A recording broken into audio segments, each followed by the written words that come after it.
everyone. I'm your host, Brittany Jones Cooper, and welcome back to Build. The Bold Type is an addictive show that reveals a glimpse into the lives and loves of those responsible for the global women's magazine, Scarlet. The show follows three best friends as they explore their careers, identity, love, and fashion. Today, we'll be joined by the casts, Katie Stevens, Megan Fahey, and Aisha D, to discuss season 2. But first, let's check out a clip. My women. It was a good interview. You made it about you. No, I was trying to... I made a mistake recently in thinking that you'd be a good fit. It was just awkward introducing your parents to your girlfriend. Mom, Dad, this is Adina. So there's a $500 miscellaneous charge on the credit card. Put a few party favors on the bill. Uh-huh. Get real with The Bold Type, 2-hour season premiere, and stream the first season now, everywhere you watch Freeform. Everybody give it up for Katie, Aisha, and Megan. So guys, I binge watched this show and I love it so much. I'm the one who put addictive in the teleprompter because it's like once I started, I couldn't stop. So we're going into season 2. What was the reaction to season 1 like for you guys? Hello. Well, I don't think any of us expected it to hit people in the way that it really did. Because there's so many TV shows now, you kind of just make it and hope to God that someone sees it. But we're all really proud of it, and the fact that people are responding the way they have is really cool. Also, like, between season 1 and season 2, I noticed a lot more people were watching it because, you know, they wanted to binge it, like you. Yeah. I love binging shows, too, I guess. It is the only way to watch shows, I think. Yeah. Like, I had to wait a couple days to see the first episode of season 2, and I was like, you just want it right away. I felt that way about Game of Thrones because I binge watched the first 2 seasons before the third one came out, and then I watched it in real time, and I was like, what is this crap where I have to wait a week? But please watch it every week, though. Yes, watch it weekly. We need you. Streaming has changed our lives and then broken us fundamentally. And I'm interested to see, too, like, what has the reaction been like from young women kind of starting in their careers? Because it was a couple years ago for me, my first job, but I think that's why it was so relatable, because you're going through so many things, the uncertainty of what you're going to do in your career, but also you're dealing with all your personal life. So have the fans really connected to that aspect of the storytelling? I think so. I think one of the things that we love most about the show is when we do get to interact with people who are fans, they don't just say we love the show, they say we love the show because it inspired me to be more confident or take a risk or initiate a really hard conversation. So I think that's the reason that this show is in existence and something that we feel really proud of. And Katie, how would you describe the show for somebody who's never seen it? Maybe just a little quick synopsis. Oh, you gave me that one. Yeah. I mean, I would say, you know, it's about 3 best friends who work in the magazine industry, and they all are at different parts of the magazine industry. I'm a journalist, she's social media and fashion, and they're not only navigating their way through their careers, they're navigating their way through their love lives and making mistakes and failing and picking up the pieces. And I think that it's really true and relatable to what you go through in your mid-20s and continue to go through for the rest of your life. That's why I think it's so relatable to people that aren't only in our age group. It's relatable to people who are older because they went through the same things, and they still, from what I hear from them, they still feel like they're always on a journey of self-discovery and self-love, and I think that's kind of what we do on the show. Absolutely. And Jane, your character, you mentioned, is a writer. In the first season, we see her getting her first writing job at the magazine, how that plays out, how she's adjusting. And when we leave season 1, she's actually leaving the magazine to start a new job. So what can you tell us about some of the things that Jane is going to experience at the new magazine, or at the new website she's working on? Well, I think Jane was comfortable at Scarlet. It was where she always dreamed that she would be. And so I think that she kind of felt the need to be challenged, and she thought that Insight was that place. And as we see in some of the trailers, she kind of falls flat on her face. And for somebody who is so type A like Jane, I was excited to see that she's going to fail this season and have to pick up those pieces. So I think that in Sight, you're just going to see the big difference between, what a great boss Jane had at Scarlet and Jacqueline, and how, that's not always the case. When you take on new jobs and new opportunities, it's not always as glorious as it appears to be. You mentioned Jacqueline, and I think at first glance you're like, oh, is this going to be like Devil Wears Prada, where the boss is like this heinous person? But Jacqueline turns out to be this amazing mentor for all three of the women, which I actually really love seeing because I've had some really powerful women influence me in my career. And I think that was a really cool dynamic. And so how fun is it to kind of get to portray that positive side of the female work relationships? I think you see the first shot of her feet on the desk, in those red strappy heels, and you just kind of assume, oh, okay, they're setting her up to be kind of a bitch, but, that's not what the show is, and it's not what the show is ever going to be. So you kind of subvert all of these ideas that people have about a boss in the magazine industry, especially, and we're blessed to have the wonderful Melora Hardin playing Jacqueline, and honestly, like you said, I've had so many supportive women in my life champion me and teach me things, and for some reason the TV that I watched and the movies that I watched didn't reflect that, so it was really special for me to see that finally in a script.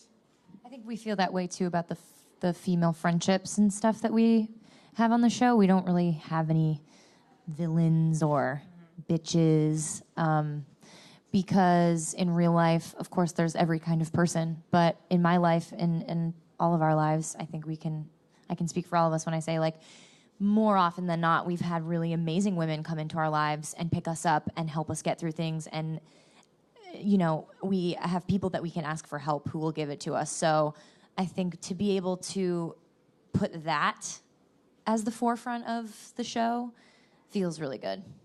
Absolutely. And have you had fans and viewers comment on how awesome this threesome friendship is? Because I feel like it's so healthy and so supportive, and they fight, but there's resolution, and it's not like this Real Housewife phenomenon that we see. Like, it's actually, I feel like, a living, breathing friendship that a lot of people can connect to. Well, it was funny because we were walking through Central Park and we were coming from Columbus Circle, and we just see this girl and she's like staring at us, and we're walking towards her and she just goes, "Are you from the Bold Type?" And we were like, "Yeah," and she's told us that she had just binged the show like the night before. She was like, "I was watching your show last night and now you're walking towards me. It's like fate." And we were like, yeah, we are friends in real life. And I think that is what's so special. I think any fans who meet us can see that we are pretty true to our characters. I think our characters are a little more heightened, a little more, like, you have to be like a crazy, confident badass. I feel like, my character is a little more badass than me. So is yours. But I think that that's what fans relate to, is the friendship in the show. And what's great is we get to bring our actual friendship and have that live and breathe in our characters. And so it's just funny when fans see us out in the real world and they're like, "You hang out." That girl, she goes, "I thought for a second you might be filming because you were kind of like all walking across the thing." She was like looking for cameras apparently before she like. We did film in Columbus Circle, so she wasn't wrong. Yeah, it makes sense. But I actually went to a spinning class this weekend, and I thought I saw you, but not you, Sutton. And I was like, Sutton's not real. That can't happen. Oh my God, She is, I though. take spin classes. Right. You know what? Funny story about spin classes. I, at one point, tried to get a job at Flywheel here, to no avail. They would not hire me. I sat like in the little, I guess, like lobby area, and I was filling out a resume, and I was putting like jobs that I had had as an actor on it because I like wasn't really sure how to do that. Anyway, it didn't work out. But I Me feel now, like, Flywheel. I feel like it did work out for you anyway. It's their laws. So Aisha, you play Kat. And Kat's story arc really, I think, had one of the biggest life changes for her in that first season, where she's sort of dealing with her sexuality and identity. And so what are we going to see for her? Because at the end of last season, she's on a plane to go meet this girl. She wants to be her girlfriend, and we don't know what's going to happen. Yeah, I mean, the first season, she's kind of discovering herself and her sexuality. And the thing that I loved the most about that was that there was no angst there. It was just a discovery, which is how I think it would go for any of my friends, and any of my friends that have had that moment where they're like, I think I'm going to date a girl now. I'd be like, oh, really? Tell me all about it. What's it like? And that's how we are, and I love that the script reflected that, and it didn't change her relationship with the girls either. They didn't look at her any differently. But I think going into season 2, it's going to be about kind of exploring what it's like to be in a relationship for the first time. Because for Kat, it's not just that it's a relationship with a woman, it's also a relationship period. So it's going to be interesting to see them navigate that and no longer have the obstacle of like geographical distance. It's more about personal stuff now. Plus all of her new job responsibilities. It seems like that's She's ramping kicking up. ass at her job. She doesn't apologize for not one tweet this season. She doesn't say sorry for the tweet once. Hey, Jacqueline, I'm really sorry about that tweet. I don't know how many A times running I joke said on that. set. We get a script and we started tallying how many scenes you apologized for tweets. I don't know why everyone thinks she's so good at her job. She made so many mistakes in season 1. And got a promotion. Hey. It all works out. And speaking of relationships, Sutton is dealing with her own relationship drama and job drama. And so at the end of last season, she's sort of winking at that guy like, are we going to get back together? Are we going to try this? So picking up in season 2, what can you tell us about Sutton? Well, the first episode's out, so I'm allowed to say, right, that Sutton and Richard break up. Have you guys watched it yet? Okay, yes. Great. True fans. True fans. Because I was trying to pretend like I didn't know, but I do know. So carry on. Yeah, so she decides to go full into her career, and I think we'll see sort of the fallout of that through the whole arc of the season.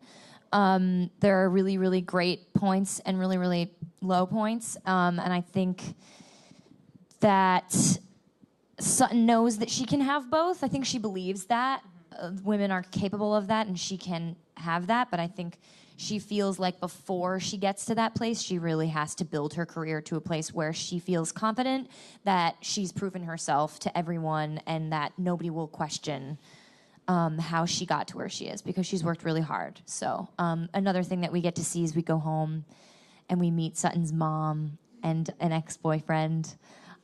So we had a lot of fun shooting that episode. I'm really excited. Why? Why is everybody laughing on We it? had all the fun. Yeah. It's just all of our favorite episode. Like, we got to do like a singing song in the car. Yes. Yeah, we That made sang a no song sense. in the Singing car. Jane season. may or may not get drunk. And high. Don't forget And that. and high. And sing. It was, oh my God. It was my favorite episode. I can't wait for people to, and actually episode 9 from season 1 was my favorite too. Which one is that? It's the one at the airport and they all get stuck in the office and are they drinking, is it Dream Teenies? Yep. Tequila Sunrises, I think. We also drink. Sunrise is the name of the episode, actually, which Yeah. I'm really impressed that was somewhere in your brain. I did my research. We I would just like to preface this season for all of you by saying we don't have a drinking problem. We do. It's not lost on us that we drink a lot this season. We're cheersing. I think there's a scene where we have a tequila shot at like 8 a.m, but we're okay. And I just wanted everyone to know that before you watch. You mentioned singing, and you are all singers from what I understand. You've been on Broadway. You have a band, which I really want to hear, right? Or you did? No? Me? Yes? Yes, I did. Okay, I was like, I read that somewhere. No, I know. Yes. And Katie, you were on American Idols. So how I was going to ask actually, is that singing component ever going to be incorporated into the show? And it looks like it is. It is. But what I love about it is like I've been on other shows where it's kind of like, I don't know, it's kind of bothered me a little bit that they're like, oh, well, let's just have the singer sing on the show and we'll like make it part of the character, even though in any other circumstance, if I wasn't playing the character, it wouldn't be. But what I love that the writers did was they just make no mention of the fact that we're really good at it. They're just like, no, you're just going to sing and then we're not going to comment on how good you are. It's always fun, you know, like I can't ruin it because if I do that, someone will get mad at me. It's natural, though. It's not like, now the Bold Type's doing a musical episode, even though... We should. Because Melora sings too. Matt can carry a tune. So can Steven. Steven can carry. We did a beautiful voice. Yeah, we did like a pre-season rap karaoke night. And I discovered that a lot of people in our cast could sing that I didn't know could. Sam's the only one that I don't know about. Yeah. He's too cool to get up and sing He karaoke. can't be good at that, too. It's too He'll just too be cool to like be doing this. the That's like too West sick. Side Story snaps in the back. 5, 6, 7, 8. So you guys mentioned that you are sort of like your characters, but I was going to ask, of the three, which character do you most identify with? Do you identify with the characters you play, or is there somebody else that you sort of connect with? I'm good at tweeting. Honestly, yeah. I kind of identify with all three of them in a weird way. Like, I'm not really type A, but then there is kind of just like a tiny part of me that's type A. So Everyone's I get got a type of type A. exactly. So I get Jane in this way, and then I really understand Kat, like the way that she deals with conflict. I totally understand that. And then Sutton's thing, I completely understand kind of how hard it is to navigate your love life and your career, and what do you pick, and like. I don't know. I think that's why the show is great, because you can find a little bit of yourself and a little bit of the people you love in every. Yeah. And the show, I love that it's on Freeform, because I do feel like that network has a really good finger on the pulse of like what millennial women are going through specifically. And so the show tackles issues of identity, sexuality, career. I love the episode where Sutton's negotiating her money and her raise. And I think that's so empowering and so important for young girls to see. It's important for me to see again, like, yeah, you need to go ask. So what does it mean for you to get to be on a show that is truthful and actually kind of showing what people are going through? I mean, okay. It was a long question. That's my fault. I just got really Katie, into it. I'm like kind of stealing a story, but Katie has a friend who like kind of used that speech. Verbatim. Yeah. Wrote out the speech because she knew her boss didn't watch the show, and like said Sutton's whole speech of like, this is important to me and I need this raise and I need to be compensated, and if you can't budge on that, then I'm sorry, but I need to find another place to work. And they didn't budge, and she wound up getting a better job at a different company, but she empowered herself through watching our show, which I thought was really cool. Really cool. And these three characters all do such bold things in their lives. What is the last bold thing each of you has done?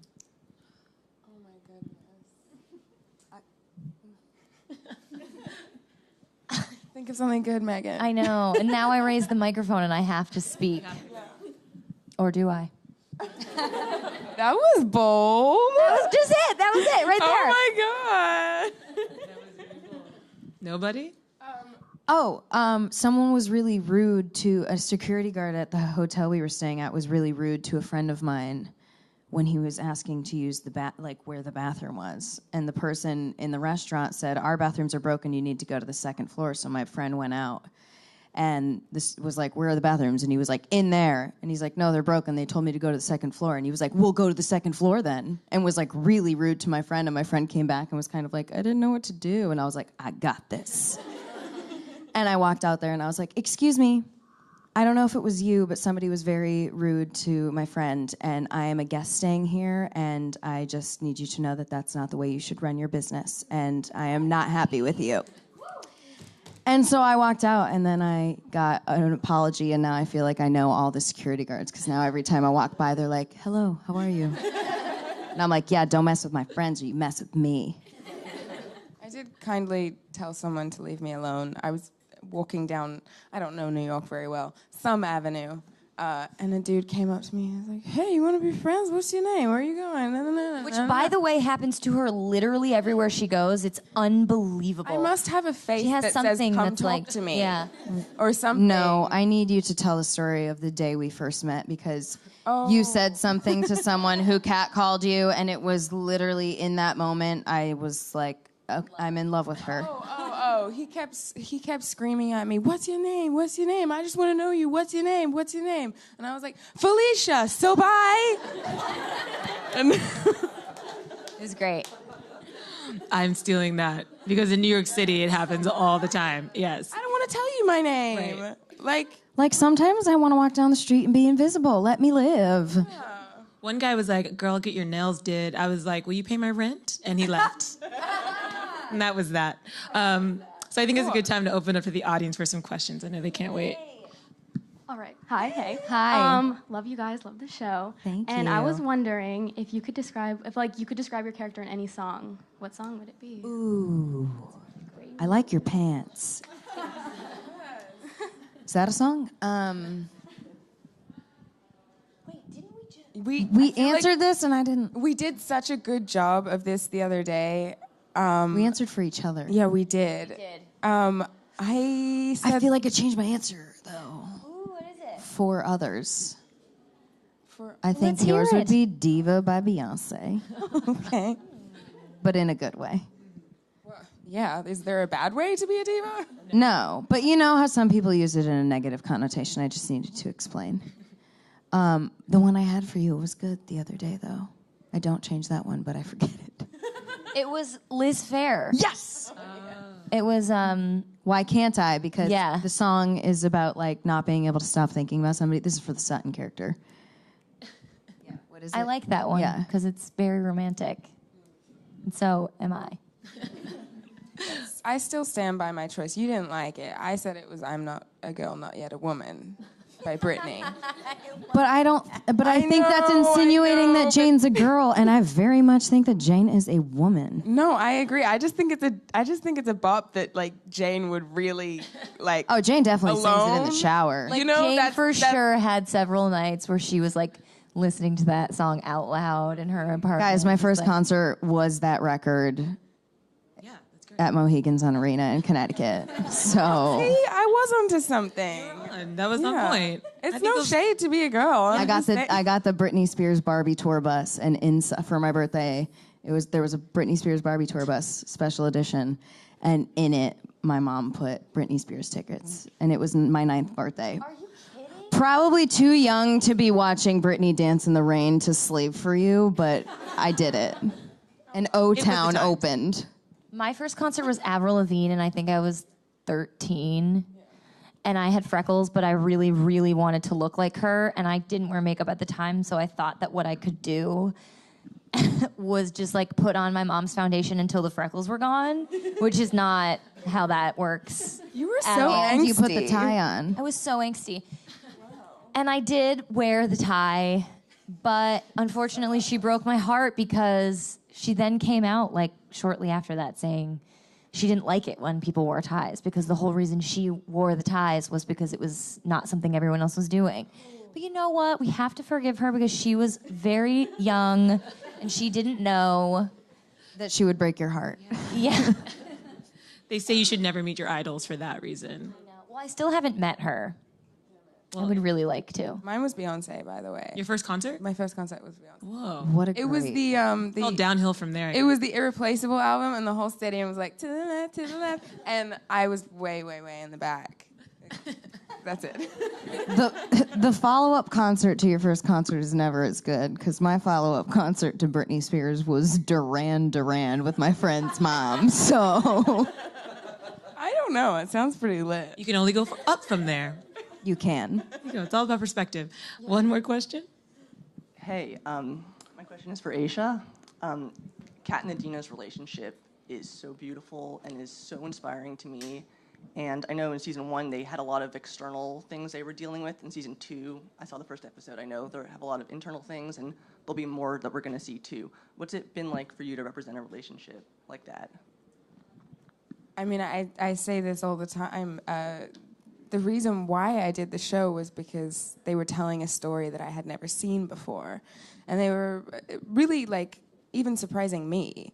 I don't know if you guys know this, but, like, originally I didn't even want to read it. I was like, I don't believe it. You know, my reps told me there's this feminist show, and I was like, I bet it's not, because I'm a cynic and I just didn't think that someone would really be out there ready to represent people in the way that I wanted to see that representation. And I was so pleasantly surprised, and I have people come up to me all the time saying how the show has inspired them to come out to their parents, given them the courage to be themselves. And I can't think of anything better, because it's the reason why I wanted to do this in the first place, was I felt kind of alone in the small town that I grew up in Australia, and so I would watch TV and movies to escape and to feel powerful. And I just really hope that people watching the show, beyond just enjoying it, you leave and you feel empowered, Absolutely. And we have one last one last question before we go. Country. Hi, guys. You said Australia. How are you? Hi. You could stand. So I was wondering, if you guys had taken the career path of your characters, which magazine company would you like to work for, and what would your job title be? Thank you for asking a question that has never been asked to us before. Wow. Cool. I don't know yet. Hold, please. I would like to work for a women's health magazine, something that would force me to work out, because I don't like to do it. But it would be nice to have the work be the motivator. That's why I want to do a superhero movie or something. So then I have to go to the gym. So I don't know. I don't know what I would do there, but I feel like I would want Jane's job. Yeah. I feel like I would really like that, but I don't know where I would do it. Yeah. I don't know. I just before I came here did something where I had to pick out outfits, and I was like, this is really fun. But I do think I know the show is based off of Cosmo, and that same company does 17, but they really were the magazines that when I was at the airport or something, I would pick them up and I would read them. But I feel like so much so now, with the climate of where the world is, they're telling stories, and they're telling stories about women, and they're encouraging young women to become better as they get older. And so I would like to be a part of that narrative and inspiring young girls. And Aisha has always said that our show is like opening up one of those magazines. So I think we get to create those stories and inspire. So I feel like we already kind of work there. So you would kill it at some cooking magazine. Yes. Giving your Thank recipes. you. A travel food magazine. Yeah. And So I you'd go revealed- different places, and then you'd eat the food, and then you'd write about it. Just plan my life. That sounds great. No, we need you to plan our lives. Don't leave us. She's our mother. I did reveal a top secret thing to the girls last night that I will tell you guys. When I was living in LA after I did American Idol and I was super discouraged and thought my life was over, I thought that I was gonna be 16? Listen, all of you know that emotions are very high at 16, and I was 18 or 19. But I decided to create a WordPress blog and do YouTube videos that never saw the light of day. But I think I did all of 2 blog posts, and they were about food, and they were recipes that I had made. And then I realized that I'm terrible at writing things other than songs, so I quit the blog and I deleted it. But it was called My LA Life is Random. On that note, So now you know. guys, it was really, really great chatting with all of you today. I don't even need to tell you guys. You can watch Bold Type. But for you guys at home, you can watch it at 8 p.m. on Freeform or on Hulu. So give it up for Katie, Aisha, and Megan.